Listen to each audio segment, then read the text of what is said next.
عزیز طلباء السلام علیکم ورحمۃ اللہ وبرکاتہ۔ آج سے ہم اپنے ایک نئے سبجیکٹ، ایک نئے مادے اور مضمون کا آغاز کرنے جا رہے ہیں جس کا نام ہے علوم قرآن۔ اس سے پہلے ہم اصول تفسیر پہ ایک پوری لیکچر سیریز، ایک کورس ریکارڈ کروا چکے ہیں، لیکن اصول تفسیر میں اور علوم قرآن میں فرق ہے، کچھ مشابہت بھی ہے۔ تو اصول تفسیر بیسیکلی علوم قرآن کی ایک شاخ ہے۔ علوم قرآن بہت وسیع سبجیکٹ ہے، یہاں تک کہ علوم قرآن پہ جو اہم کتابیں لکھی گئیں یا جو ایک طرح سے بہت فیمس جو سورسز ہیں علوم قرآن کے، ان میں سے ایک علامہ زرکشی کی کتاب البرہان ہے۔ علامہ زرکشی علیہ الرحمہ نے تقریباً راؤنڈ اباؤٹ کوئی 40 کے قریب، 40 کے قریب قرآنک سائنسز کا تذکرہ جو ہے وہ اپنی کتاب میں کیا۔ اسی طرح سے ان کے بعد امام سیوطی علیہ الرحمہ نے الاتقان کے نام سے ایک کتاب لکھی، الاتقان فی علوم القرآن، یعنی علوم قرآن میں آپ نے اگر پختگی پیدا کرنی ہے تو اس کتاب کا آپ مطالعہ کریں، اور واقعتاً یہ کتاب جو ہے وہ علوم قرآن میں اس کا مطالعہ کیے بغیر علوم قرآن میں قرآنک سائنسز میں پختگی پیدا نہیں ہوتی۔ اس کتاب کا اردو میں ترجمہ بھی ہو چکا ہے، 2 والیومز میں آ چکی ہے۔ ترجمہ جو ہے وہ اگرچہ کچھ دقیق ہے، لیکن بہرحال مترجم کی کاوش کو اپریشیٹ کرنا چاہیے کہ انہوں نے جو ہے وہ اتنی مشکل اور زحیم کتاب کو جو ہے وہ اردو میں ٹرانسلیٹ کیا۔ امام سیوطی نے اپنی کتاب الاتقان میں کوئی 80 کے قریب جو ہے وہ قرآنک سائنسز کا تذکرہ کیا، یعنی قرآن سے متعلقہ علوم کا جو ریلیونٹ سائنسز ہیں۔ اس کے علاوہ آپ کتابوسنت.com ویب سائٹ پہ چلے جائیں، وہاں آپ کو علوم قرآن پہ بہت سی کتابیں مل جائیں گی جو عصر حاضر میں لکھی گئیں، مطلب کنٹمپریری جو ہمارے اسکالرز ہیں انہوں نے لکھی ہیں، جیسے مولانا تقی عثمانی صاحب کی کتاب ہے علوم قرآن کے نام سے۔ پھر اسی طرح سے جو ہے وہ ڈاکٹر محمود احمد غازی صاحب علیہ الرحمہ، ان کی بھی جو ہے وہ قرآن کے اوپر محاضرات ہیں، لیکچرز ہیں جن کو کتابی صورت دی گئی۔ پھر اسی طرح سے بہت سے جو عربی کے اندر لکھی ہوئی کتابیں ہیں ان کو اردو میں ٹرانسلیٹ کیا گیا، جیسا کہ شیخ مناع القطان کی کتاب ہے، اور اسی طرح سے بہت سی کتابیں۔ بہرحال ان میں آپ کو بہت مفید معلومات مل جاتی ہیں، بہت کچھ ان میں جو ہے وہ آپ کو سیکھنے کو ملتا ہے۔ لیکن یہ ہے کہ جو ہمارے سلف کی کتابیں ہیں، جو ہمارے بڑے علماء لکھ گئے ہیں، تو ان میں جو باتیں ہیں اور ان میں جو علمیت ہے وہ متاخرین کی کتابوں میں صحیح بات یہی ہے کہ دیکھنے کو نہیں ملتی، جو علوم قرآن پہ متقدمین کی کتابوں میں جو علمیت دیکھنے کو ملتی ہے۔ اس کی وجہ شاید یہ بھی ہو سکتی ہے کہ متاخرین نے اصل میں لوگوں کے جو عام پبلک کے لیے وہ کتابیں مرتب کیں، کمپائل کیں، تو ان کی ذہنی سطح کے اعتبار سے یا ان کے ایک علمی لیول کے اعتبار سے انہوں نے کچھ چیزوں کو جو ہے وہ جمع کر دیا جو ابتدائی درجے کی تھی یا معلوماتی تھیں۔ تو ہم بہت سی علوم قرآن کی کتابوں سے استفادہ کریں گے اپنے ان لیکچرز کے اندر، اس میں زیادہ تر ہمارا استفادہ جو ہے وہ الاتقان سے رہے گا، لیکن یہ ہے کہ ہاں اس کی جو پریزنٹیشن ہے وہ بہرحال الاتقان والی نہیں ہوگی۔ وہ ایک خاص دور میں ایک خاص انداز سے جو ہے وہ کتابیں لکھی جاتی تھیں، اب علوم کو پریزنٹ کرنے کے نئے جو ہے وہ طریقے آگے ہیں، تو ہم انشاءاللہ سے اس کو سلائیڈز میں اس طرح سے ٹری یا چارٹ کی صورت میں اس کو جو ہے وہ کچھ حق و اضافے اور تہذیب اور تنقیح کے ساتھ اپنے اسٹوڈنٹس کے سامنے پیش کریں گے کہ جس سے ان کو اس کو لرننگ میں آسانی رہے۔ تو خیر بہرحال ہمارا جو ہے وہ علوم قرآن کا یہ جو مادہ ہے، اس میں سب سے پہلی جو بحث جس کو ہم ڈسکس کرنے جا رہے ہیں وہ ہے مکی اور مدنی صورتیں۔ مکی اور مدنی صورتوں میں قرآن کو تقسیم کیا گیا ہے، اس کا کیا فائدہ ہے؟ بہرحال قرآن فہمی میں اس کا فائدہ ہے۔ جب ہم باقاعدہ قرآن مجید کو اسٹڈی کریں گے انشاءاللہ سے، نیکسٹ سیمسٹر میں ہم نے قرآن کے لیکچر جو ہے وہ شروع کر دینے،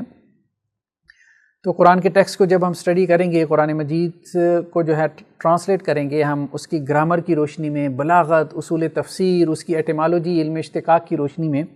اور شان نزول، اسباب نزول کی روشنی میں، اور کمپیریٹیو اسٹڈی ہم کریں گے، تو اس میں پھر ہمیں یہ چیز بھی بہت جو ہے وہ مدد دے گی قرآن فہمی کے اندر، قرآنی آیات کو سمجھنے میں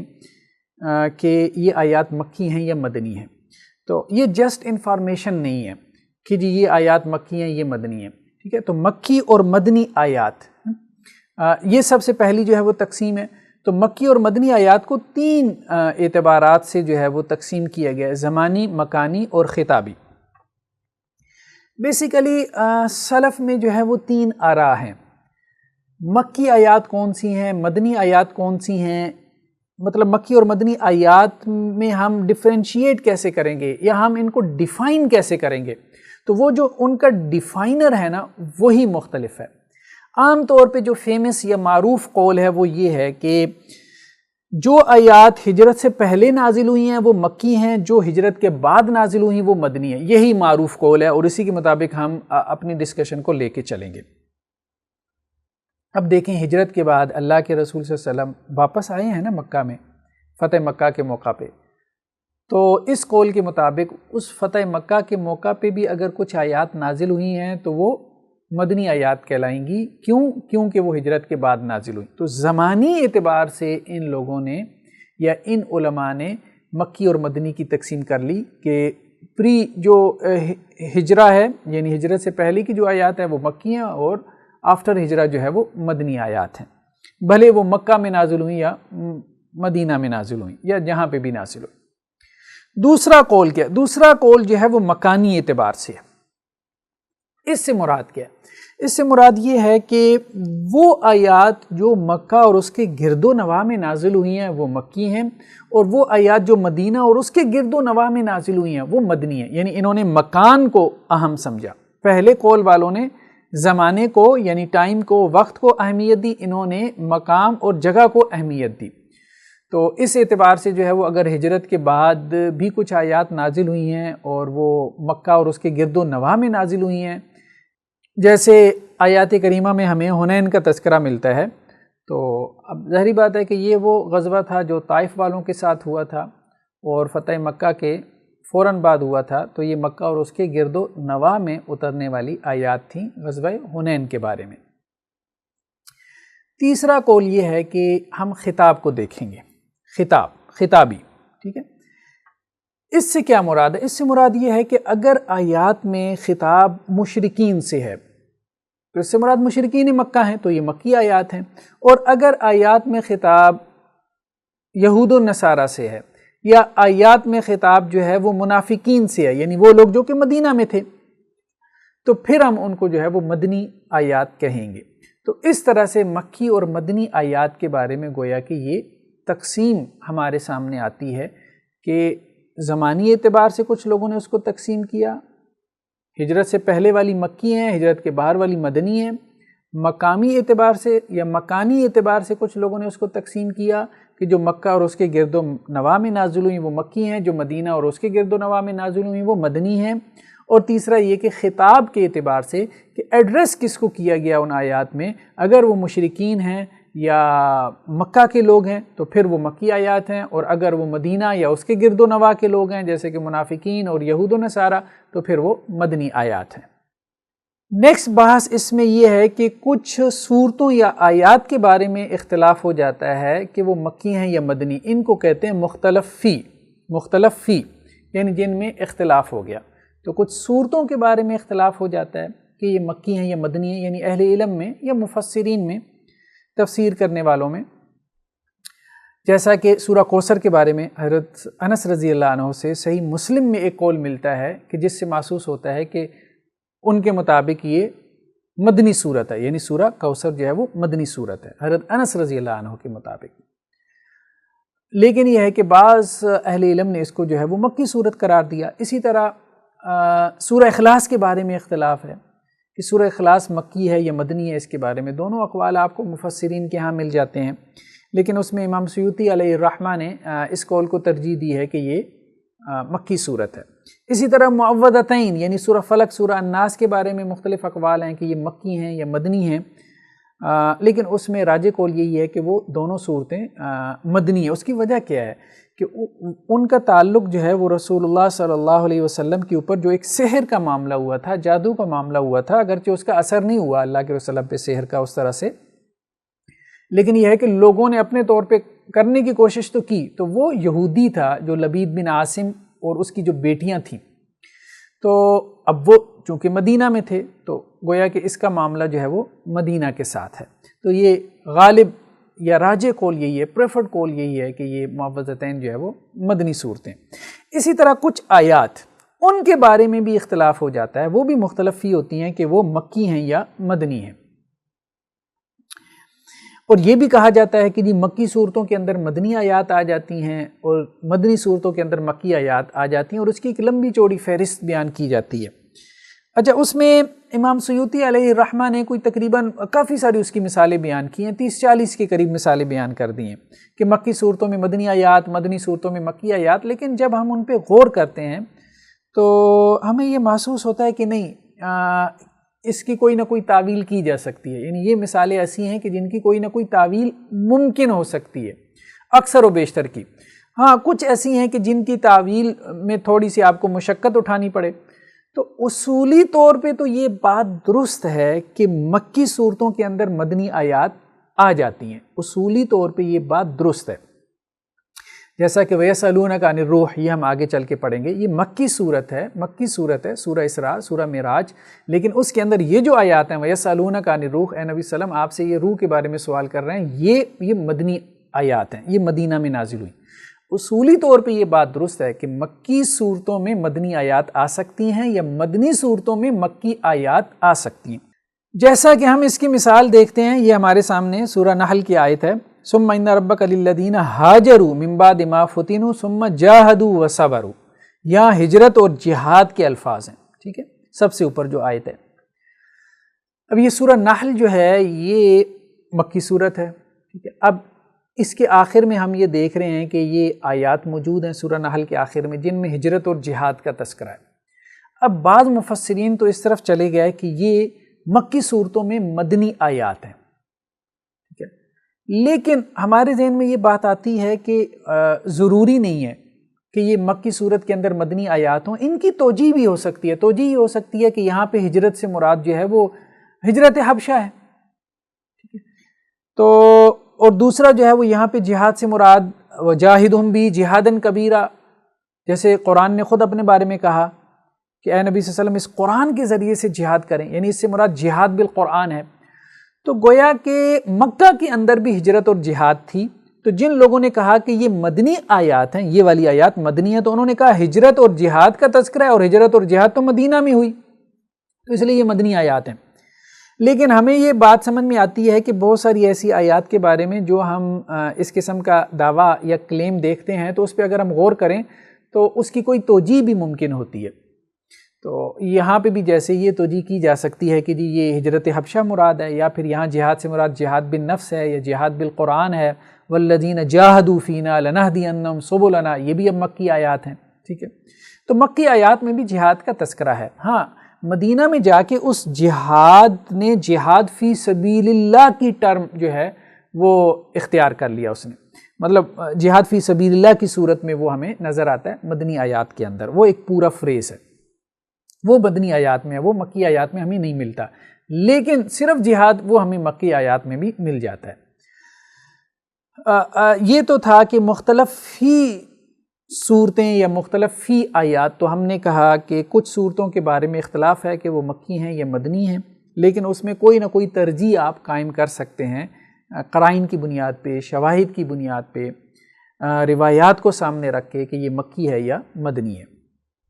وہ ترجیح ہم نے روایات کی روشنی میں قائم کرنی ہے۔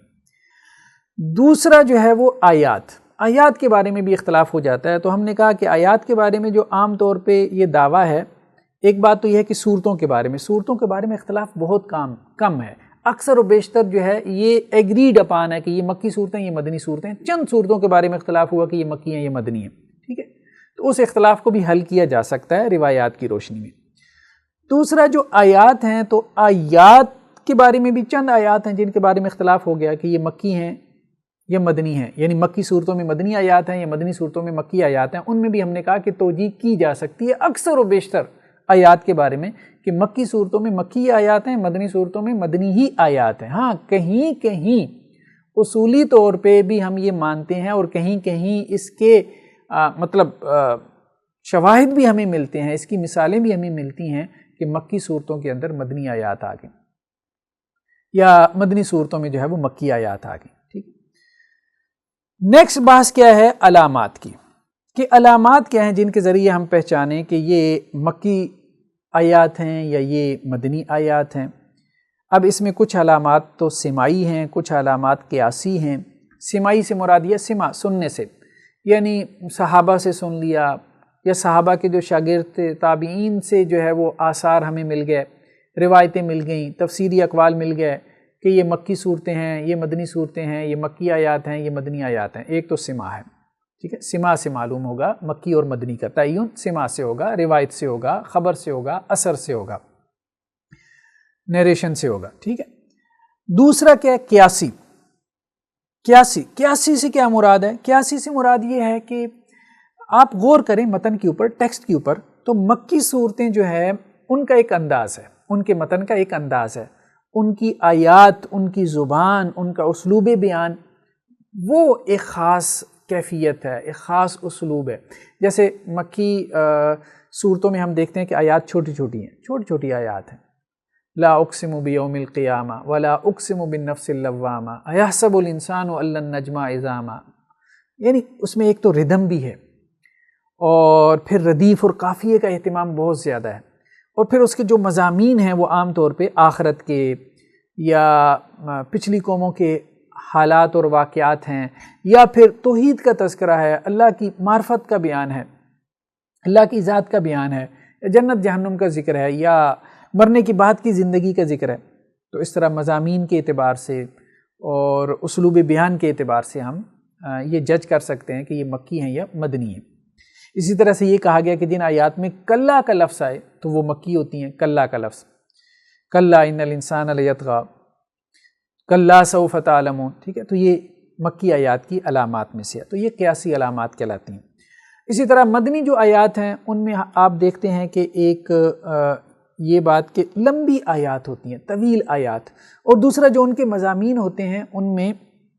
عام طور پہ شریعت کا بیان ہوتا ہے، جیسے نماز، روزہ، حج، زکوٰۃ، یہ چیزیں جا کے جو ہے وہ مدینہ کے اندر ان کی فرضیت جو ہے وہ نازل ہوئی۔ نماز کی تو اگرچہ پہلے ہو چکی تھی، لیکن عام طور پہ جو فرائض وغیرہ یا شریعت کے احکامات آئے، نکاح طلاق وغیرہ کے، اسی طرح سے جہاد وغیرہ کے بھی باقاعدہ احکامات وہ مدینہ میں جا کے اترے۔ تو مدنی صورتوں کے اندر جو ہے وہ شریعت، جو شریعہ لا ہے، وہ بیسیکلی میجر ایک ٹاپک ہے یا سبجیکٹ ہے۔ اس سے بھی ہم پہچان سکتے ہیں کہ یہ مدنی جو ہے وہ صورتیں ہیں یا یہ مدنی آیات ہیں۔ پھر بعض لوگوں نے کہا کہ ایک اور علامت ہے، وہ ہے کہ مکی صورتوں میں یا ایھا الناس ہوتا ہے اور مدنی صورتوں میں یا ایھا الذین آمنوا ہوتا ہے، ٹھیک ہے۔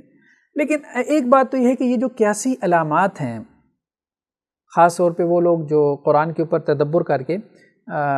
اس کے قائل ہیں، نقطہ رسی کے، تو وہ ان قیاسی علامات کو یقینی اور حتمی سمجھ لیتے ہیں، حالانکہ یہ قیاسی علامات بعض اوقات تو یقینی اور حتمی ہوتی ہیں، بعض اوقات یقینی اور حتمی نہیں ہوتی۔ جیسے قیاسی علامات میں اب یہ بھی ہے کہ مکی صورتوں میں آپ دیکھیں گے کہ ایک جوش ہے، جیسے سمندر کا طوفان برپا ہے مضامین کے اندر، ان کے ردم میں، ان کی کیفیت میں، ان کے اسلوب بیان کے اندر، جیسے انسان اس کے اندر بہتا چلا جائے۔ اور مدنی آیات کے اندر آپ دیکھیں گے جیسے ایک دریا ہے، تسلسل کے ساتھ، روانی کے ساتھ، بڑے سکون کے ساتھ جیسے چل رہا ہے، بس چل سو چل ہے، اور اس سے ایک موسیقیت اور غنا جو ہے نا، وہ دریا کی موسیقی والا ایک غنا اور موسیقیت جو ہے وہ پیدا ہو رہی ہے۔ اسی طرح سے یہ بات ٹھیک ہے کسی حد تک کہ مکی صورتوں میں یا ایھا الناس سے خطاب ہوتا ہے اور مدنی صورتوں میں یا ایھا الذین آمنوا سے خطاب ہوتا ہے، کیونکہ مکی صورتوں میں عام طور پہ مخاطب کون تھے؟ مشرکین مکہ تھے، اور اس وقت اہل ایمان اتنے تعداد میں اتنے زیادہ نہیں تھے، اور مدینہ میں جا کے مسلمانوں کی ایک ریاست بھی قائم ہو گئی، مدنی ریاست، مسلمان باقاعدہ ایک امت، ایک جماعت کے طور پہ جو ہے وہ موجود تھے، تو اس لیے وہاں پہ یا ایھا الذین آمنوا کا لفظ ہمیں زیادہ ملتا ہے۔ لیکن یہ جو قواعد ہیں نا، یہ اغلبی ہیں، اغلبی یا اکثری قواعد، مطلب یہ ہے کہ اکثر و بیشتر ان کا اطلاق ہو جاتا ہے، کہیں کہیں مطلب اس کے وائس ورثہ بھی ہو سکتا ہے، یہ قاعدہ ٹوٹ بھی جاتا ہے۔ تو کہنے کا مقصد یہ ہے کہ قواعد جو ہے نا یہ اکثری ہیں، اغلبی قواعد ہیں، قواعد ہیں یہ بات کسی حد تک ٹھیک ہے، لیکن یہ 100% 100% نہیں ہے۔ جیسے مثال کے طور پہ یہ آپ کے لیے ہم نے کچھ مثالیں نکالی ہیں کہ سورہ بقرہ کے اندر، سورہ بقرہ تو اب مدنی صورت ہے، اس میں اللہ تعالیٰ نے یا ایھا الناس سے خطاب کیا، جیسے یا ایھا الناس اعبدوا ربکم الذی خلقکم، اے لوگو تم عبادت کرو اپنے رب کی جس نے تم کو پیدا کی، یہ سورہ بقرہ ہے، ٹھیک ہے۔ اسی طرح جو ہے وہ آگے چل کے سورہ بقرہ کے اندر ایک اور آیت آتی ہے، یا ایھا الناس کلوا مما فی الارض حلالا طیبا، وہاں بھی یا ایھا الناس سے خطاب ہے کہ پاکیزہ، حلال اور طیب رزق میں سے کھاؤ۔ پھر سورہ نساء جو ہے مدنی صورت ہے، سورہ نساء کا تو آغاز ہی یا ایھا الناس سے ہو رہا ہے، جیسے یا ایھا الناس اتقوا ربکم الذی خلقکم من نفس واحدہ، اے لوگو اپنے رب سے ڈرو جس نے تم کو پیدا کیا ایک ہی جان سے، یعنی آدم سے علیہ الصلوۃ والسلام۔ تو اب اس کے برعکس آپ دیکھیں، یہ تو تھا کہ مدنی صورتوں میں مکی انداز سے خطاب کیا گیا، ٹھیک ہے، یا ایھا الناس سے۔ اب یہ ہے کہ مکی صورتوں میں مدنی انداز سے خطاب، جیسے سورہ حج مکی صورت ہے لیکن وہاں مدنی انداز سے خطاب موجود ہے، یعنی یا ایھا الذین آمنوا سے۔ اب آپ دیکھیں سورہ حج کے آخری رکوع کو، تو اس میں کیا آیات ہیں؟ یا ایھا الذین آمنوا ارکعوا واسجدوا واعبدوا ربکم وافعلوا الخیر، اہل ایمان رکوع کرو، سجدہ کرو، اپنے رب کی عبادت کرو اور خیر کے کام کرو۔ تو گویا یہ جو علامات ہیں، یہ 81 علامات، یہ اکثری ہیں، یہ اغلبی ہیں، ان کو ہم حتمی نہیں کہہ سکتے۔ ہاں کہیں کہیں جو ہے وہ آپ کہہ سکتے ہیں کہ یہ علامت جو ہے وہ حتمی ہے، لیکن وہ حتمی علامات بہت کم ہیں، جیسے لفظ کلّا ہے، لفظ کلّا کے بارے میں کہا جا سکتا ہے کہ یہ صرف مکی صورتوں میں ہے، یہ مدنی صورتوں میں نہیں ہے۔ نیکسٹ ہمارے پاس کیا ہے؟ مکی مدنی کے بعد جو بحث ہے ارضی و سماوی۔ یہ بحث کیا ہے؟ یہ بحث یہ ہے کہ کیا سارا قرآن جو ہے وہ زمین پہ نازل ہوا ہے، یا کچھ قرآن جو ہے وہ آسمان پہ بھی اللہ کے رسول صلی اللہ علیہ وسلم کو عطا کیا گیا؟ تو اس میں ایک ایکسیپشن ہے، قرآن مجید تو ظاہری بات ہے زمین پہ ہی نازل ہوا کل کا کل رسول اللہ صلی اللہ علیہ وسلم کے اوپر حضرت جبریل علیہ الصلوۃ والسلام کے واسطے سے، لیکن یہ ہے کہ قرآن مجید کی 2 آیات جو سورہ بقرہ کی آخری 2 آیات ہیں، ان کے بارے میں جو ہے وہ یہ روایت ہمیں ملتی ہے، صحیح روایت، کہ رسول اللہ صلی اللہ علیہ وسلم کو معراج کی رات 3 تحفے عطا کیے گئے تھے۔ وہ تحفے کیا تھے؟ ایک تو یہ تھا کہ 5 نمازوں کا تحفہ تھا، اور دوسرا تحفہ یہی سورہ بقرہ کی آخری 2 آیات، آمن الرسول بما انزل الیہ من ربہ والمؤمنون، یہ آپ صلی اللہ علیہ وسلم کو سدرۃ المنتہا کے اوپر جو ہے وہ آپ کو عطا کی گئیں، 7 آسمانوں کے اوپر۔ اور پھر تیسری بات یہ کہ میری امت میں سے جو شرک نہیں کرے گا تو اللہ سبحانہ و تعالیٰ جو ہے وہ اس کو معاف فرما دیں گے۔ یہ 3 تحفے اللہ کے وسلم کو معراج کی رات جو ہے وہ آسمانوں پہ دیے گئے، تو یہ 2 آیات بھی جو ہے وہ آپ صلی اللہ علیہ وسلم کو وہاں پہ دی گئیں، تو اس لیے ہم ان کو سماوی آیات کہہ سکتے ہیں۔ یہ بھی علوم قرآن میں ایک سائنس کے طور پہ اس کا بھی تذکرہ آ جاتا ہے کہ ارضی اور سماوی، کہ ان آیات کے بارے میں بتائیں جو زمین پہ نازل ہوئیں، اور وہ آیات جو رسول اللہ صلی اللہ علیہ وسلم کو آسمانوں پہ 7 آسمانوں کے اوپر آپ صلی اللہ علیہ وسلم کو جو ہے وہ بطور تحفہ اور عنایت دی گئی۔ نیکسٹ جو ہمارے سامنے بحث ہے وہ ہے قرآن مجید کی سب سے پہلے اور آخر میں نازل ہونے والی آیات۔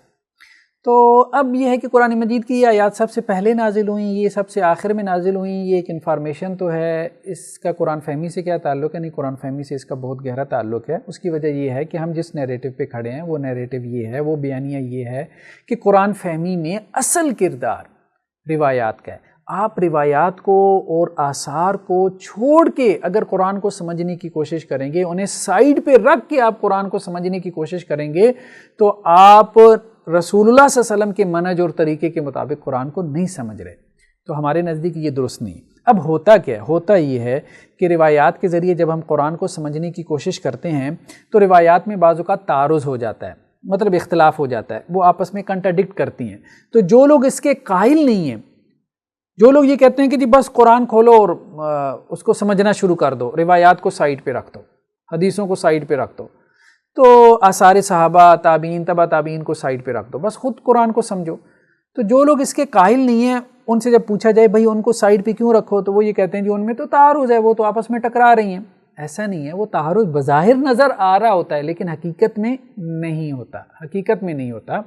تو آج تک جو قرآن کو سمجھا گیا ہے، تو سب سے بہترین انڈرسٹینڈنگ، سب سے بہترین قرآن مجید کی انڈرسٹینڈنگ اگر آپ لاجیکلی اور ریزن سے بات کریں، لاجک اور ریزن سے بات کریں، تو وہ سلف صالحین کی انڈرسٹینڈنگ ہے، یعنی صحابہ اور تابعین اور تبع تابعین کی انڈرسٹینڈنگ ہے۔ لیکن بات یہ ہے کہ وہ ان کی انڈرسٹینڈنگ کو جب ہم دیکھتے ہیں، ان کی تفاسیر کو ہم دیکھتے ہیں، چونکہ وہ روایت کے کھونٹے سے بندھے ہوئی ہیں نا، تو روایت کے کھونٹے سے بندھے ہونے کی وجہ سے ان میں اختلاف زیادہ نہیں ہوتا، ٹھیک ہے۔ ان سے زیادہ ایک آیت میں کتنی تفسیریں مل جائیں گی، کتنے اقوال مل جائیں گے، 3 4، ٹھیک ہے۔ اور ان 3 4 یا 5 7 یا بعض اوقات 10 12 بھی ہو جاتے ہیں، لیکن وہ جو زیادہ ہو جاتے ہیں نا اس میں تنوع کا، ویرائٹی کا اختلاف ہوتا ہے، وہ کنٹرڈکشن نہیں ہوتی. تو وہ 3 4 میں بھی کنٹرڈکشن نہیں ہوتی، وہ بہت کم کہیں جا کے کوئی کنٹرڈکشن، کوئی چند ایک گنتی کے مقامات ہیں. لیکن اب معاملہ کیا ہے، اب جب لوگوں نے روایات اور آثار کو چھوڑ کے قرآن فہمی کی طرف آئے ہیں تو اب ہر کسی کا اپنا قرآن کی انٹرپریٹیشن ہے. ہر کوئی، مطلب غلام احمد پرویز صاحب کو دیکھیں تو وہ حضرت جو ہے وہ قرآن مجید کی عجیب و غریب قسم کی تفسیریں کر رہے ہیں.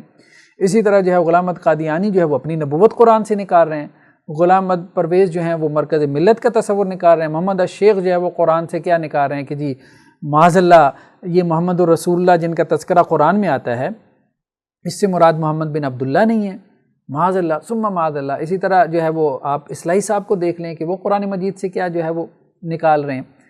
اور پھر جو اصلاحی صاحب کے جو استاذ ہیں فرائی صاحب اور اصلاحی صاحب کے جو شاگرد ہیں غامدی صاحب، یہ سب آپس میں اختلاف کر رہے ہیں قرآن فہمی میں، قرآن کی انٹرپریٹیشن میں، حالانکہ ان کے تو اصول بھی ایک ہیں. تو کہنے کا مقصد یہ ہے کہ یہ لوگ جس وجہ سے آثار سے روایات سے بھاگے تھے کہ ہم نے خود قرآن کے اوپر غور کرنا ہے، وجہ یہ بیان کی تھی کیونکہ جو تفسیری جو ہمارا ذخیرہ ہے، جو ہماری تفسیری روایات ہیں ان میں اختلاف ہے. تو اس لیے جب ہم خود سے قرآن کو بیان کریں گے، سمجھنے کی کوشش کریں گے تو ایک ہی کول تک پہنچیں گے. تو اب جن لوگوں نے عصر حاضر میں قرآن فہمی کی کاوش کی ہے، کوشش کی ہے، ایفرٹ کی ہے، تو وہ ایک رائے تک تو نہیں پہنچے. یعنی اگر سلف میں 7 تفسیریں موجود تھیں تو اب روایات کو چھوڑ کے، آثار کو چھوڑ کے خود قرآن پہ غور کرنے کا نتیجہ یہ نکلا کہ 70 تفسیریں وجود میں آ گئیں. تو گویا کہ 10 ٹائمز اختلاف بڑھ گیا. تو روایتیں چھوڑنے کا فائدہ کیا ہوا آپ کو؟ مطلب آپ نے تو چھوڑی اس بنیاد پہ تھی نا کہ اس سے اختلاف جو ہے وہ قرآن میں ختم ہو جائے گا. تو روایتیں چھوڑ کے تو آپ نے قرآن میں اختلاف زیادہ پیدا کر دیا. اس کی وجہ ہے، لاجیکل وجہ یہ ہے کہ روایتیں آپ کو جوڑ رہی تھیں، آپ کو ایک بیس اور بنیاد فراہم کر رہی تھیں، ایک کھونٹے سے باندھ رہی تھیں. جیسے آپ ایک گھوڑے کو ایک کھونٹے سے باندھ دیتے ہیں نا، اب اس کی رسی جو ہے وہ جتنی بھی ہے 5 میٹر ہے، 10 میٹر ہے، اب وہ گھوڑا اس ریڈیس کے اندر جتنا مرضی جو ہے وہ کھیلے کودے، ٹھیک ہے. تو یہی معاملہ ہے کہ روایات اصل میں آپ کو باندھ دیتی ہیں. اس باندھنے کی وجہ سے آپ پھر جو ہے وہ آپ کے لیے ایک دائرہ، ایک باؤنڈری لگ گئی. اس باؤنڈری کے اندر اب آپ نے قرآن فہمی کرنی ہے. تو روایت پسند جو تھے آج تک 1400 سال میں، جو ٹریڈیشنلسٹ تھے، تو انہوں نے تو قرآن مجید کی تفسیر میں اتنا اختلاف نہیں کیا. لیکن جب یہ لوگ اس روایت کے کھونٹے سے آزاد ہو گئے، اب گھوڑے کو آپ نے کھونٹے سے کھول دیا. جب آپ نے اس کو کھول دیا تو آپ کوئی مشرق میں، کوئی مغرب میں، کوئی شمال میں، کوئی جنوب میں، کوئی اوپر، کوئی نیچے، کوئی کھائی میں ہے، کوئی آسمان میں اڑا ہے. تو اب یہ صورتحال ہے. تو وہ قرآن فہمی کے نام پہ ایسا اختلاف پیدا ہوا کہ وہ اب معلوم ہی نہیں ہو رہا کہ بھئی یہ اللہ کی کتاب ہے یا بازیچہ اطفال ہے، کیا ہے یہ مطلب. کہنے کا مقصد یہ ہے کہ اللہ کی کتاب میں اگر آپ روایات کو چھوڑیں گے تو وہ اختلاف پیدا کریں گے کہ اس کے بعد جو ہے وہ کوئی غیر مسلم تو کجا، ایک مسلمان بھی اس کو اللہ کی کتاب ماننے کے لیے تیار نہیں ہوگا. تو اس لیے مسائل کا حل یہ نہیں ہے کہ ہم روایتوں کو چھوڑیں، مسائل کا حل یہ ہے کہ ہم روایتوں کی روشنی میں جو ہے وہ قرآن فہمی کریں. اب یہ اہم سوال ہے کہ روایتوں میں تعارض پیدا ہو جاتا ہے، ٹکراؤ ہو جاتا ہے، بعض اوقات وہ لگتا ہے کہ جی کنٹرڈکٹ کر رہی ہیں. تو اس مسئلے کا حل موجود ہے، اس کا جو ہے وہ سلوشن موجود ہے. جیسے مثال کے طور پہ ابھی ہم کچھ جو ہے وہ روایات کا آپ کے سامنے جو ہے وہ تذکرہ کر رہے ہیں کہ جو قرآن مجید کی پہلی آیات کو متعین کر رہی ہیں کہ سب سے پہلی آیات جو ہے وہ کون سی ہیں قرآن میں جو نازل ہوئی. اب اس میں یہ محض انفارمیشن نہیں ہے، میں پھر آپ کو کہوں، یہ میں محض انفارمیشن کے لیے نہیں بیان کر رہا، یہ میں آپ کے قرآن فہمی کی بنیاد بنا رہا ہوں. ٹھیک ہے. تو اپنے عزیز طلباء سے یہی گزارش ہے کہ آپ اس بات کو اس طرح سے سمجھیں جس طرح میں اس کو سمجھانے کی کوشش کر رہا ہوں. یہ محض انفارمیشن نہیں ہے کہ سب سے پہلی آیات کون سی نازل ہوئی، وہ تو بہت سے لوگوں کو پہلے ہی معلوم ہوگا. یہ کہ سب سے پہلے کون سی آیات نازل ہوئی اس کے بارے میں روایات میں اختلاف ہو گیا. اب اس اختلاف کو کیسے ہم نے سمجھنا ہے تاکہ ہمیں جب ہمارے سامنے ایسی روایتیں آئیں جن کو لوگ اس وجہ سے چھوڑ دیں کہ بھائی یہ تو روایتوں میں اختلاف ہے، تو آپ کے اندر پہلے سے وہ صلاحیت موجود ہو کہ آپ ان روایات کا ایسا مفہوم بیان کر سکیں، ان روایات کے اندر وہ نقطہ رسی کر سکیں کہ اگلے کو بتائیں کہ بھائی یہ آپ کی جو ہے وہ کم فہمی ہے، روایات میں کوئی اختلاف نہیں ہے، کوئی تعارض نہیں ہے۔ تو یہ بیسیکلی اس کی ہم ایک پریکٹس کریں گے اب اس میں جی۔ تو ابھی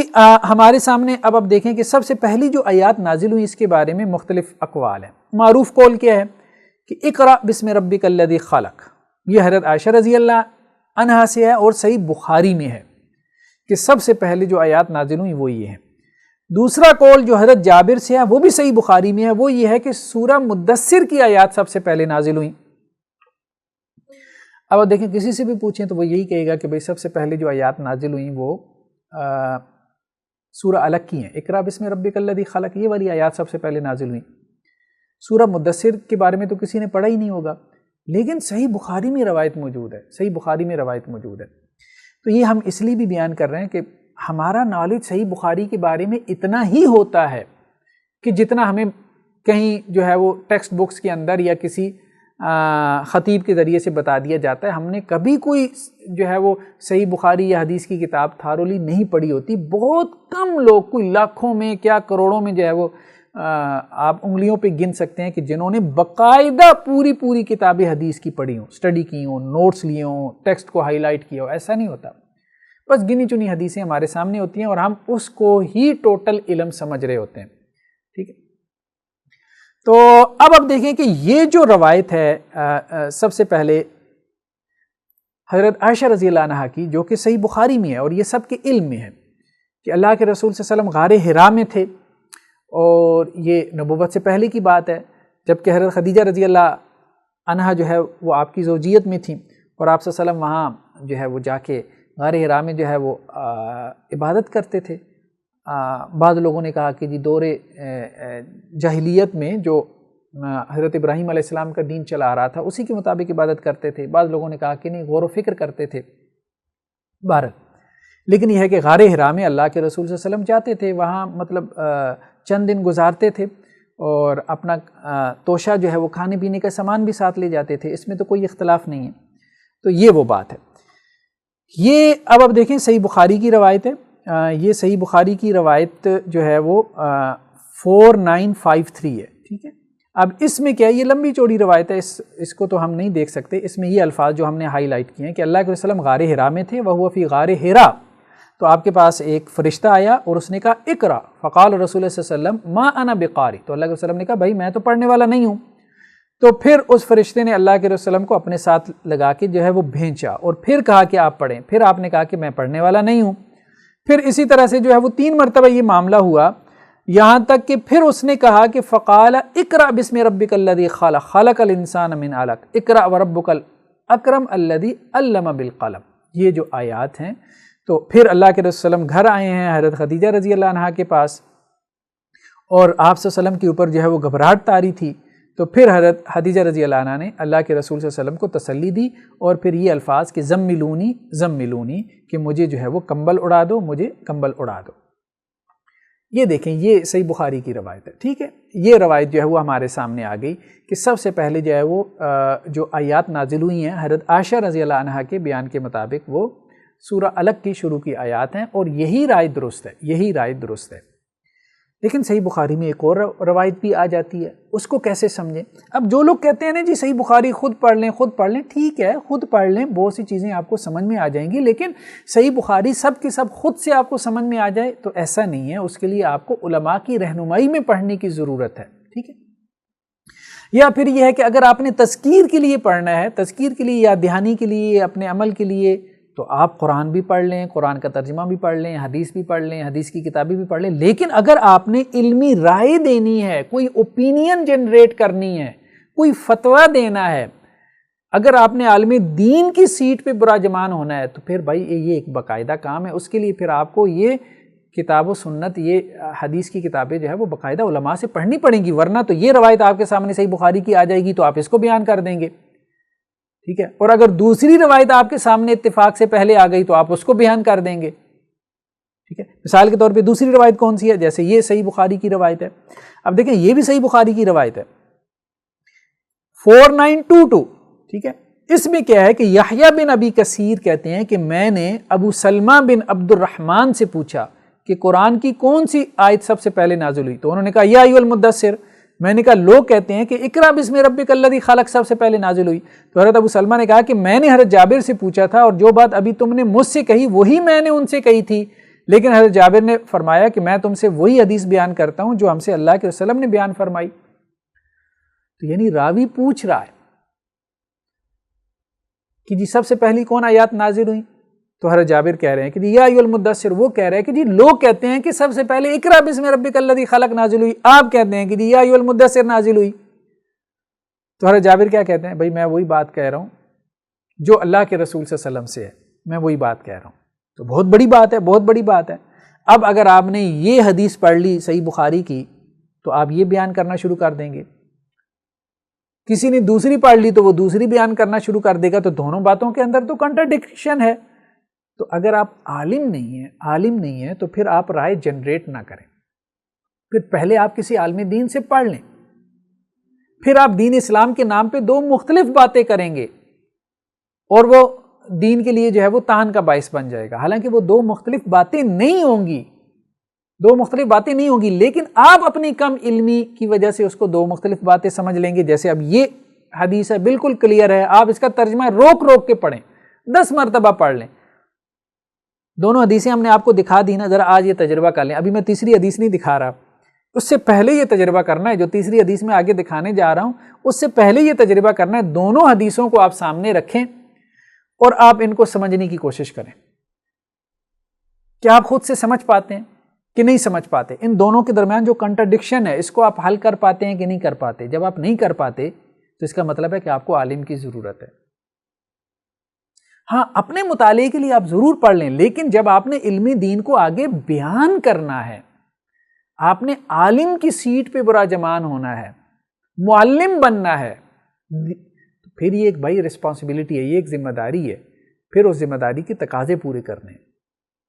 اور وہ تقاضے جو ہے وہ باقاعدہ اس چینل سے آئے بغیر پورے نہیں ہوں گے۔ کوئی بھی شخص جو ہے وہ میڈیکل سائنس کی کتابیں پڑھ کے لوگوں کا علاج کرنا شروع کر دے تو کوئی بھی اس کو الاؤ نہیں کرے گا، لوگ کہیں گے عطائی ڈاکٹر ہے۔ ہاں، اپنے لیے بے شک میڈیکل سائنس کی کتابیں پڑھ لیں، آپ نیٹ سے فرول لیں، ٹھیک ہے جی میں بیمار ہو گیا ہوں، یہ ڈیزیز ہے، اس کی جو ہے وہ یہ سمٹمز ہیں، یہ اس کا کیور، اپنے لیے کر لیں، اس میں کوئی آپ کو منع نہیں کرے گا۔ لیکن جب آپ وہ سب انٹرنیٹ سے گوگل سے پڑھ کے لوگوں کا علاج شروع کر دیں گے تو قانون آپ کے اوپر جو ہے وہ فرد جرم عائد کرے گا۔ تو یہی معاملہ بعینی مذہب کا بھی ہے، ریلیجن کا بھی ہے۔ اپنے لیے آپ پڑھیں کتاب و سنت، کسی نے منع نہیں کیا، علماء نہیں کہتے، علماء نے آپ کے لیے ترجمے کیے، قرآن کی بھی حدیث کی کتابوں کی بھی، اپنے لیے۔ لیکن جب آپ دوسروں کے لیے پڑھنا چاہتے ہیں، دوسروں کے لیے اس کو بیان کرنا چاہتے ہیں، تو یہ پھر اب ایک ذمہ داری ہے، یہ ایک عہدہ ہے، یہ ایک مقام ہے، یہ ایک مرتبہ ہے، اس کے پھر کچھ تقاضے ہیں۔ ٹھیک، اچھا، اب آپ دیکھیں کہ یہی جو روایت ہے اس میں کیا ہے آگے چل کے۔ خیر جابر کہتے ہیں کہ اللہ کے رسول صلی اللہ علیہ وسلم نے کہا کہ میں غار حرا میں ایک مدت تک خلوت نشیں تھا، اور جب وہ دن پورے کر کے میں پہاڑ سے اترا تو مجھے آواز دی گئی، میں نے اس آواز پر اپنی دائیں طرف دیکھا تو کوئی چیز دکھائی نہ دی، پھر بائیں طرف دیکھا تو بھی کوئی چیز دکھائی نہ دی، سامنے دیکھا ادھر بھی کوئی چیز دکھائی نہ دی، پیچھے کی طرف دیکھا ادھر بھی کوئی چیز نظر نہ آئی۔ اب میں نے اپنا سر اوپر کی طرف اٹھایا تو مجھے ایک چیز دکھائی دی، پھر میں خدیجہ رضی اللہ عنہا کے پاس آیا تو ان سے کہا مجھے کپڑا اڑا دو اور مجھ پر ٹھنڈا پانی ڈال دو۔ انہوں نے مجھے کپڑا اڑا دیا اور مجھ پر ٹھنڈا پانی بہا دیا، پھر یہ آیات نازل ہوئی، یا ایھا المدثر قم فانذر وربک فکبر۔ ٹھیک ہے، یہاں پہ بھی کس کا تذکرہ ہے؟ غار حرا کا۔ ٹھیک ہے، جاورت بحرا، ٹھیک ہے، غار حرا کا تذکرہ ہے۔ ٹھیک ہے، پھر غار حرا سے اترنے کا تذکرہ ہے، پھر حضرت جبریل کو دیکھنے کا تذکرہ ہے، پھر واپس آنے کا تذکرہ ہے، اور فدثرونی کہ مجھے جو ہے وہ کمبل اڑا دو، اس کا تذکرہ ہے، پھر یہ ہے کہ یہ آیات نازل ہوں یا ایھا المدثر۔ اب ذرا دونوں احادیث میں آپ جمع کریں، تطبیق پیدا کریں۔ تھوڑی دیر کے لیے اسکرین کو روک لیں، پیدا کرنے کی کوشش کریں، ایکسرسائز ہے آپ کے لیے۔ اگر نہیں ہو سکتی تو پھر ہم آتے ہیں اب آپ کو کہ جی اس میں کیا تطبیق ہو سکتی ہے، اس میں کیا جمع ہو سکتی ہے۔ دیکھیں، یہ ہمارے سامنے صحیح بخاری کی ایک تیسری روایت ہے، یہ مسئلے کو حل کرتی ہے کسی حد تک، وہ بھی ایسے نہیں، جب تک آپ غور نہیں کریں گے اس وقت تک اس تیسری روایت سے بھی مسئلہ حل نہیں ہوگا، تیسری روایت میں بھی گہرا غور کرنا پڑے گا تب جا کے مسئلہ حل ہوگا۔ تیسری روایت کیا ہے صحیح بخاری میں ایک اور مقام پہ، یہ بھی حضرت جابر سے ہے، ٹھیک ہے، وہ یا ایھا المدثر والی آیات سب سے پہلے نازل ہوئی، پچھلی روایت وہ بھی حضرت جابر سے تھی صحیح بخاری میں، یہ جو صحیح بخاری میں روایت ہے یہ بھی حضرت جابر سے ہے۔ اس میں کیا ہے، وہی راوی ابو سلمہ جو حضرت جابر سے جو ہے وہ روایت کر رہے ہیں، ٹھیک ہے۔ تو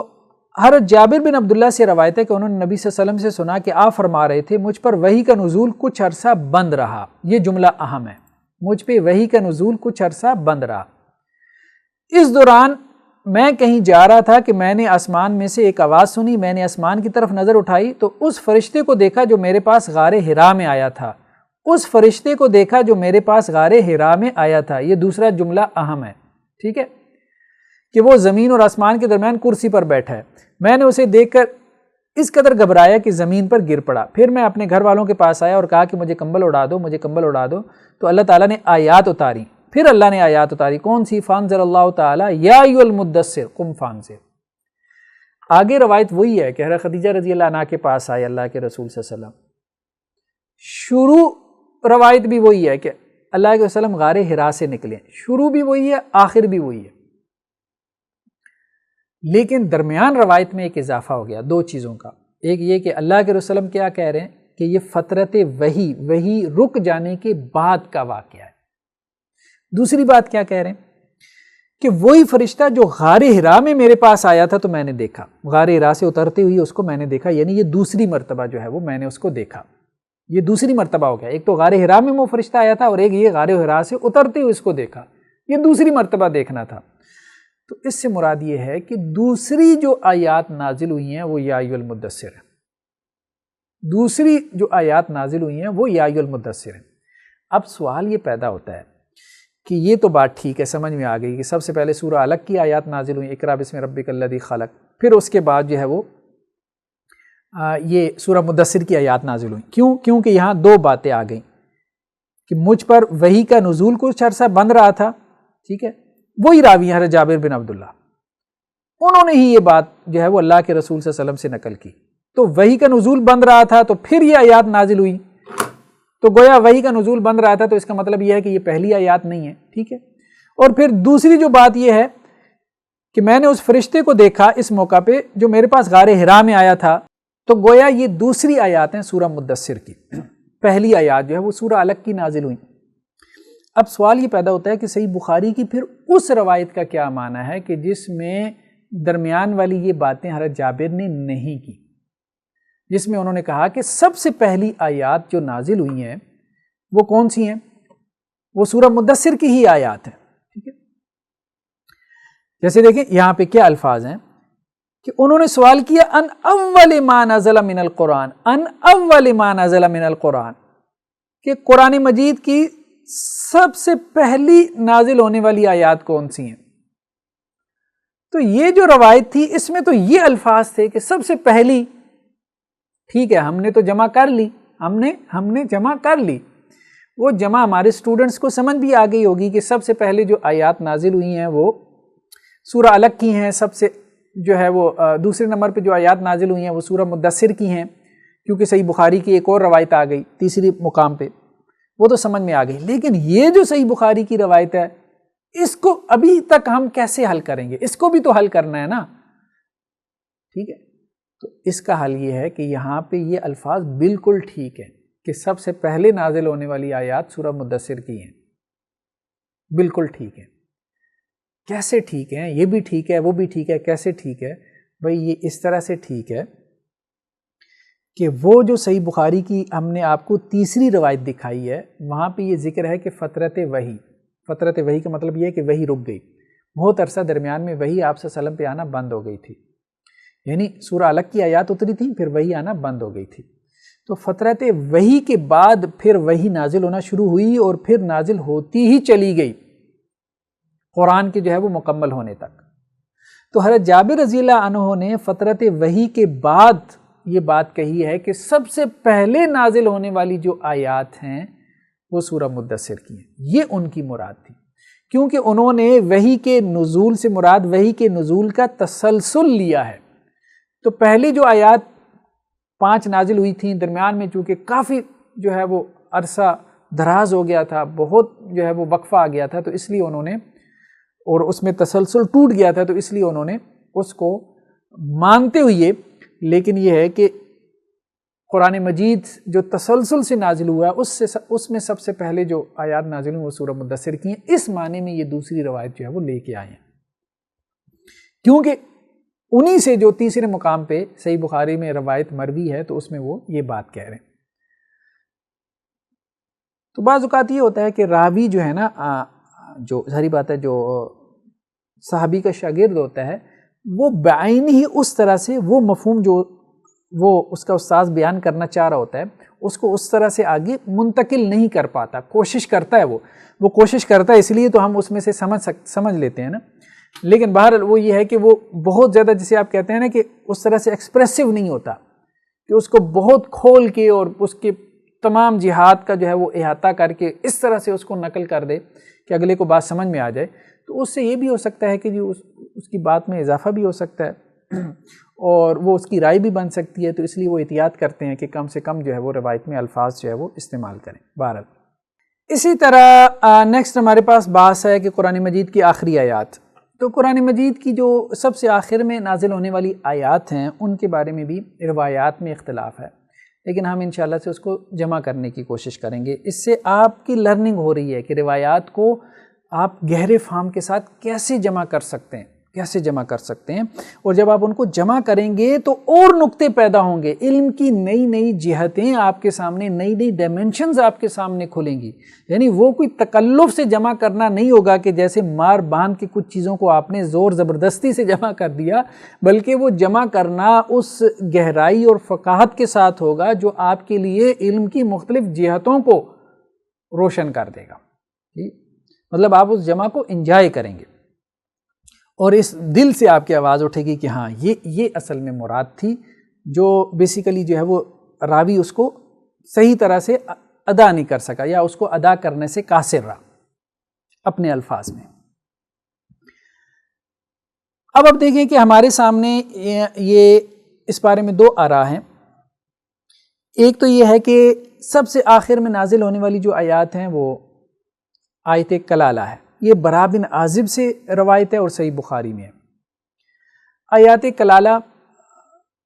مطلب وراثت کا ایک مسئلہ ہے، سورہ نساء کے آخر میں یہ آیات ہمیں مل جاتی ہیں۔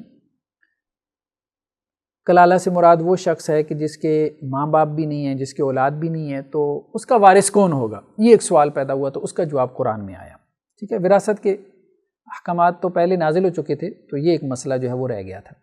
تو حضرت برا بن عازب سے روایت ہے کہ سب سے آخری آیات یہ نازل ہوئی، لیکن دوسری طرف حضرت عبداللہ بن عباس سے روایت ہے کہ سب سے آخر میں جو آیات نازل ہوئی ہیں وہ آیات ربا ہیں، یہ بھی صحیح بخاری کی روایت ہے، یعنی سود سے متعلق آیات۔ اور یہ اب سود سے متعلقہ جو آیات ہیں یہ سورہ بقرہ میں ہے، ایک سورہ نساء میں ہے کہ آخر میں اور دوسری سورہ بقرہ کے آخر میں ہے، صورتیں ہی فرق ہیں، تو بہت بڑا فرق ہے نا۔ تو اب سب سے آخر میں کون سی آیات نازل ہیں، یہ دیکھیں جی، یہ صحیح بخاری کی روایت ہے 4605۔ اس میں کیا ہے کہ سب سے آخری جو صورت نازل ہوئی ہے، آخر صورت نزلت، وہ سورہ برا ہے یعنی سورہ توبہ ہے، اور سب سے آخری آیت و آخر آیت، سب سے آخری آیت جو نازل ہوئی ہے وہ کیا ہے، یستفتونک قل اللہ یفتیکم فی الکلالہ، کہ وہ آپ سے کلالہ کے بارے میں جو ہے وہ پوچھ رہے ہیں، تو آپ ان کو کلالہ کے بارے میں فتویٰ دے دیں۔ تو یہ صحیح بخاری کی روایت ہے کہ سب سے آخری آیت کا لفظ ہے وہ کلالہ کے بارے میں ہے۔ لیکن صحیح بخاری میں ایک اور روایت موجود ہے، یہ 4544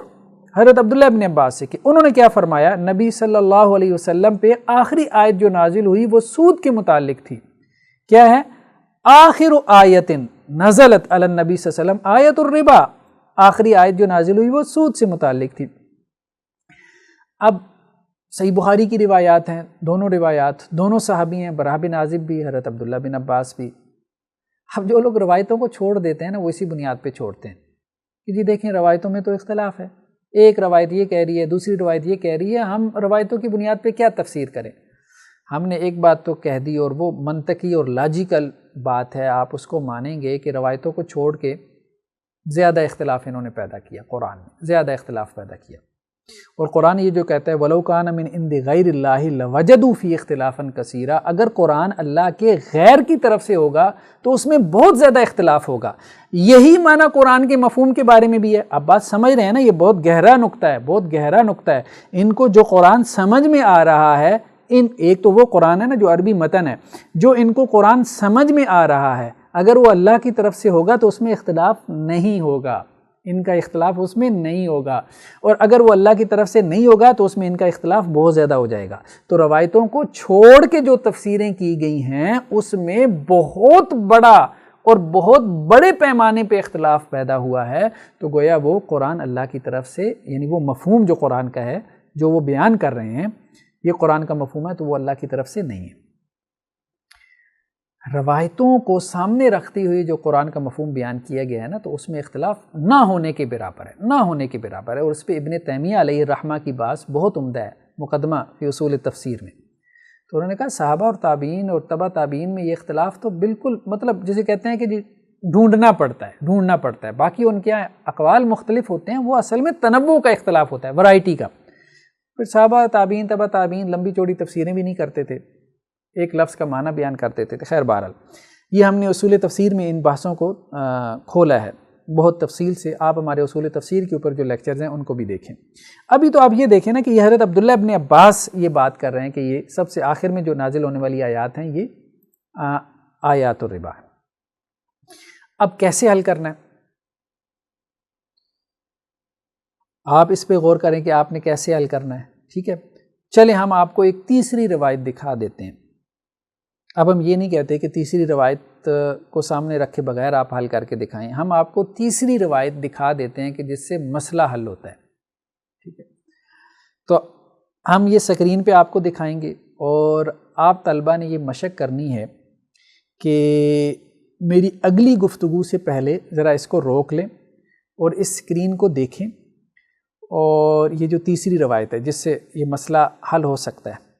اور اس روایت پہ غور کریں اور دیکھیں آپ پہلی دو روایتوں کے درمیان جو کنٹرڈکشن ہے، جو تعارض ہے، وہ حل کر سکتے ہیں کہ نہیں کر سکتے۔ اگر نہیں کر سکتے تو آپ کو بہت زیادہ ضرورت ہے اس بات کی کہ آپ اہل علم سے پڑھیں، آپ کو کتاب و سنت علماء سے پڑھنی چاہیے۔ یعنی آپ کے سامنے ایک تو یہ ہے نا کہ سامنے ہی نہ آئے،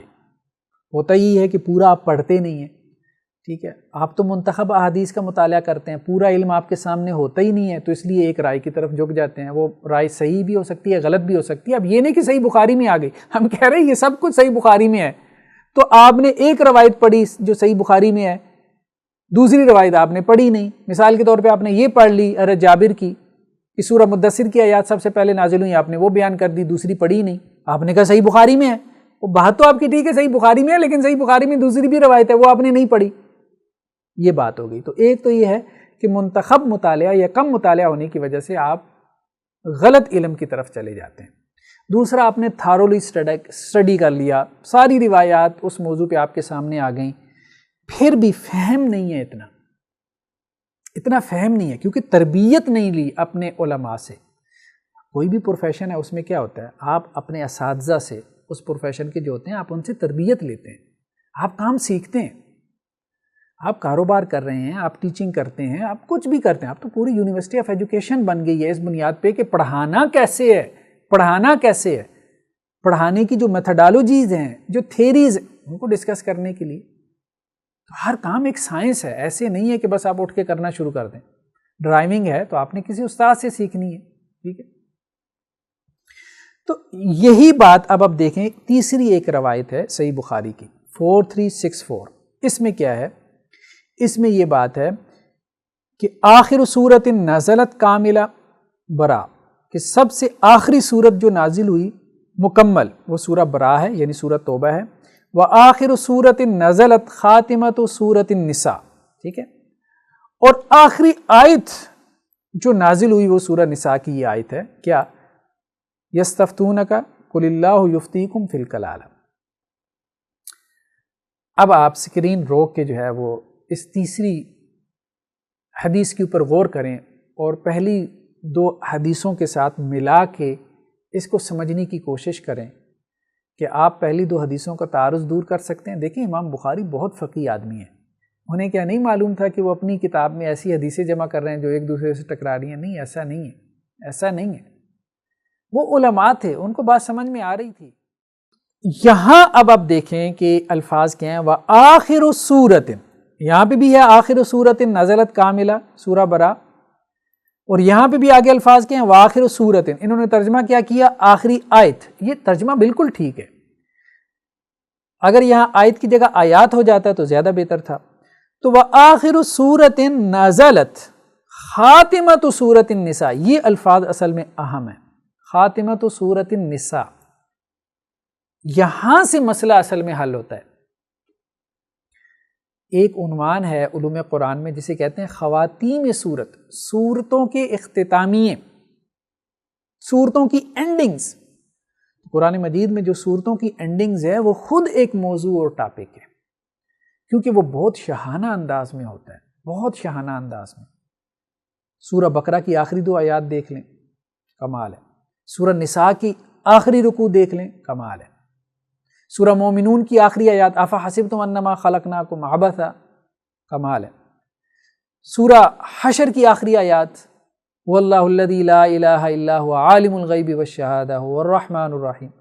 سورتوں کی جو اینڈنگز ہیں وہ بہت جامع اور معنی ہوتی ہیں، کیونکہ قرآن مجید کا انداز جو ہے نا، جو اسلوب بیان ہے یہ خطیبانہ ہے۔ خطیب کا جو ایک شروع کا ہوتا ہے کلام اور جو آخر کا ہوتا ہے، جو اچھا خطیب ہوتا ہے وہ بہت کمال ہوتا ہے۔ قرآن مجید میں شروع میں سورہ فاتحہ جیسے پورے قرآن کا خلاصہ آ گیا، اس کو سمرائز کر دیا، اور اب اسی طرح ہر سورت کے آخر میں اس کو بہت جامع اور معنی کلام لایا گیا، بہت بلیغ اور فصیح کلام لایا گیا۔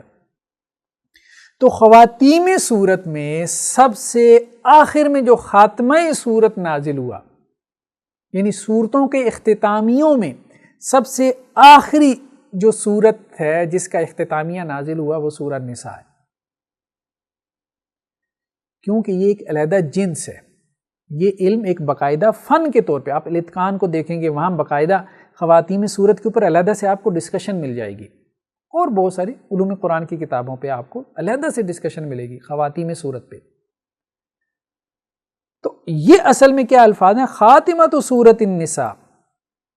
کہ سورہ نساء جو ہے، یعنی اگر آپ صورتوں کے خاتمے کی بات کریں، اینڈنگز کی بات کریں،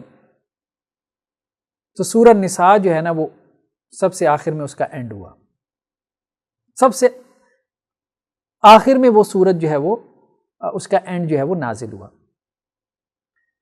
سورہ بقرہ کی جو آیات ہیں یہ آخری آیات نہیں ہیں سورہ بقرہ کی، یعنی آیات ربا، سود کے بارے میں آیات،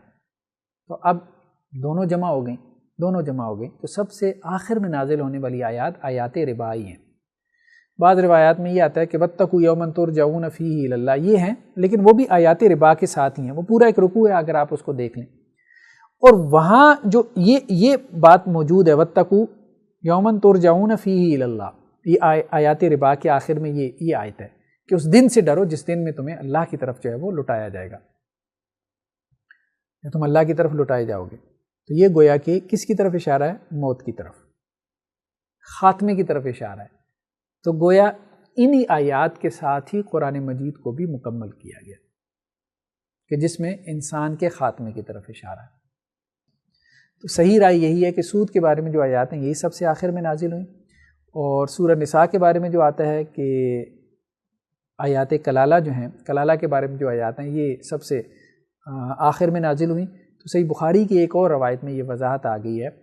کہ یہ سورہ نساء کا جو خاتمہ ہے تو خواتین صورت میں سب سے آخر میں یہ خاتمہ صورت نازل ہوا۔ یہ الفاظ کے اوپر غور کرنے سے ہم اس تعارض کو جو ہے وہ دور کر سکتے۔ اچھا، سورہ فاتحہ کے بارے میں بھی ایک بات موجود ہے کہ یہ سب سے پہلے جو ہے وہ نازل ہونے والی آیات میں سے ہیں، لیکن یہ روایت جو ہے یہ مرسل ہے، مرسل کہتے ہیں کہ تابعی اللہ کے رسول صلی اللہ علیہ وسلم سے نقل کرے اور درمیان میں صحابی موجود نہ ہو، تو تحقیق یہی ہے کہ یہ روایات مرسل ہیں کہ جن میں یہ ہے کہ سب سے پہلے نازل ہونے والی جو صورت ہے وہ سورہ فاتحہ ہے، یا سب سے پہلے نازل ہونے والی جو آیات ہیں وہ سورہ فاتحہ کی آیات ہیں، تو اس لیے سب سے پہلے نازل ہونے والی آیات وہ سورہ علق کی ہیں، پھر سورہ مدثر کی آیات ہیں، یا تیسرے نمبر پہ آپ کہہ سکتے ہیں کہ سورہ فاتحہ کی آیات ہیں۔ تو بہرحال یہ ہمارا جو ہے وہ مکی اور مدنی صورتوں کے بارے میں لیکچر تھا ہمارا علوم قرآن کے میں، اور پھر یہ ہے کہ عرضی اور سماوی آیات کو ہم نے تھوڑا بہت ٹچ کیا، اور پھر جو ہے وہ ہم نے قرآن مجید میں سب سے پہلے جو نازل ہونے والی آیات، سب سے آخر میں نازل ہونے والی آیات، ان کو دیکھا،